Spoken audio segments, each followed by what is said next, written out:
All right, 2 Samuel 8. Let's call this one Thanks Part 2, but subtitle it Righteousness, because I think we're going to get a chance to see the way in which righteousness plays a part in David's thanks to God in this chapter, where we said we were going to see David demonstrating thanks, not just saying it. And we're going to see how early on in this chapter, God is going to make good on his promise to give David rest, because this chapter is going to tell us that God is going to give David victory everywhere he goes. But understand how that's distinguished from David getting victory anywhere he wants to go, because the places where he is going to go in this chapter are going to be places where Israel has traditionally seen unrighteous conflict from its hostile neighbors. And so among them, God's going to give him victory over the Philistines, a name we have heard before, the Moabites, people who have treated Israel relatively harshly, even though they are relatively close in lineage. And God is not only going to give him victory over the Philistines and the Moabites, but the Syrians, and then finally the Edomites, a name we've heard before. All people who have given or will raise unnecessary drama for Israel. And so wherever he goes amongst these nations who have proven themselves to a certain degree to be unrighteous adversaries of Israel, God is giving him victory. But in contrast, there's a king by the name of Toi, who has also been harassed by the Syrians, it would seem. He sends a peace offering to David, and David doesn't invade, creating a worldwide empire. He simply accepts the peace offering, and his thanks is going to be seen in this way.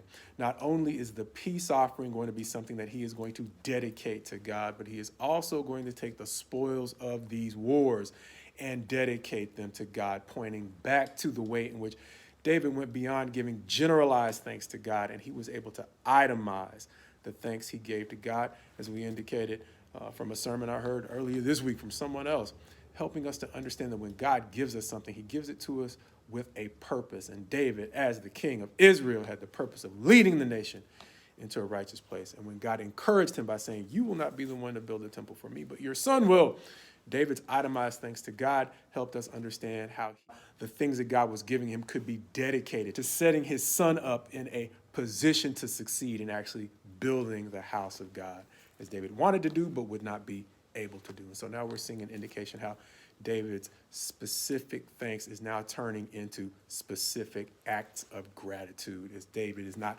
accumulating the spoils of war to himself, but he's dedicating them to God for a future purpose to be accomplished by his son. And the lesson might be obvious.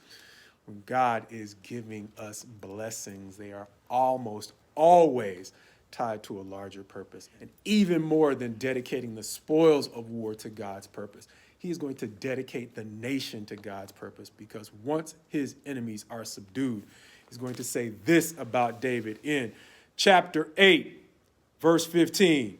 So David reigned over all Israel, and David administered justice and equity to all his people. Many translations are going to say justice and righteousness. And so David is going to go beyond simply dedicating the stuff to God in thanks. He is going to dedicate his life to God by establishing the nation in righteousness. And that's going to be important, because David's going to stumble in a very few chapters when he is going to actually sin against a very famous foreigner in his own army, a man by the name of Uriah the Hittite. And David's lapse in judgment with regard to Uriah the Hittite is going to remind us again that, much like King Toi, David does not have a blank check to do whatever he wants to any foreign nation outside of Israel.